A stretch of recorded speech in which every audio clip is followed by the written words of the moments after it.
Good evening. This is Thursday, October 2nd, 33 days until the 2008 presidential election and about 30 minutes after the vice presidential Palin-Biden debate. Instead of answering the questions that were asked to her, the governor reverted to whatever topic she preferred, often energy. Instead of the hesitance and silence that characterized her recent media interviews, Governor Palin aggressively attacking Senator Biden and the Democratic ticket. The question tonight on this special post edition of Countdown, was it enough? Was Governor Palin's performance tonight the game changer that was needed to reverse the downward slide of the Republican ticket? The governor beginning the debate with a request to keep things informal, asking Senator Biden with microphones open at the handshake, quote, "Hey, can I call you Joe?" From there, it was a short trip to attempting a connection with working class voters and the proverbial Joe six-pack.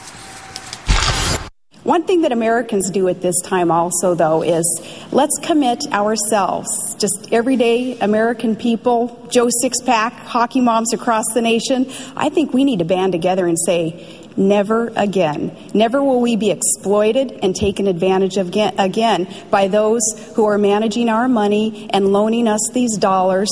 We need to make sure that we demand from the federal government strict oversight of those entities in charge of our investments and our savings. Senator Biden calling out his opponent on dodging certain questions and on getting certain facts wrong, as he did when Governor Palin falsely claimed that Senator Obama had voted 94 times either to raise taxes or to fight against tax cuts. Charge is absolutely not true. Barack Obama did not vote to raise taxes. The vote she's referring to, John McCain voted the exact same way. It was a budget procedural vote. John McCain voted the same way. It did not raise taxes. Number two, using the standard that the governor uses, John McCain voted 477 times to raise taxes. It's a bogus standard. Oh, I'm still on the tax thing because I want to correct you on that again. And I want to let you know what I did as a mayor and as a governor. And I may not answer the questions the way that either the moderator or you want to hear, but I'm going to talk straight to the American people and let them know my track record also. As mayor, every year I was in office, I did reduce taxes. I eliminated personal property taxes and eliminated small business inventory taxes. And as governor, we suspended our state fuel tax. We did all those things knowing that that is how our economy would be heated up. Now, as for John McCain's adherence to rules and regulations and pushing for even harder and tougher regulations, that is another thing that he is known for, though. Look at the tobacco industry. Look at campaign finance reform. Okay, our time is up here. I'm going to move on to the next question. In addition to viewing those actual debate questions as optional, another Palin strategy when things got uncomfortable, straying into energy, no matter what the original topic was. That would keep people in their homes, actually help banks by keeping it from going under.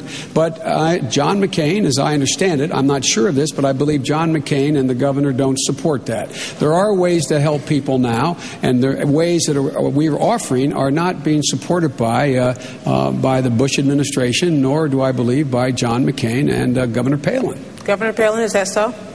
That is not so, but because that's just a quick answer, I want to talk about, again, my record on energy versus your ticket's energy ticket also. I think that this is important to come back to with that energy policy plan, again, that was voted for in 2005.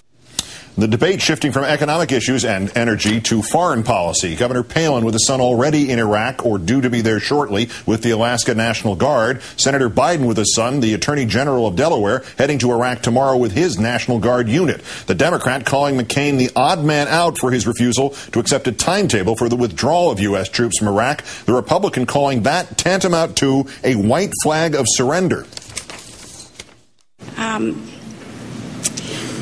Your plan is a white flag of surrender in Iraq, and that is not what our troops need to hear today, that's for sure, and it's not what our nation needs to be able to count on.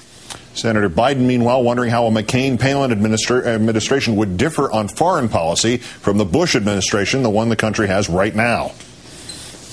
Past his prologue, Gwen. The issue is, how different is John McCain's policy going to be than George Bush's? I haven't heard anything yet.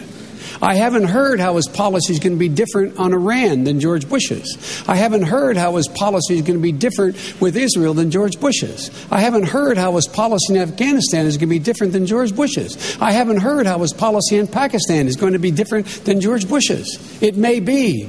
But so far, it is the same as George Bush's. And you know where that policy has taken us. We will make significant change. So once again, we're the most respected nation in the world.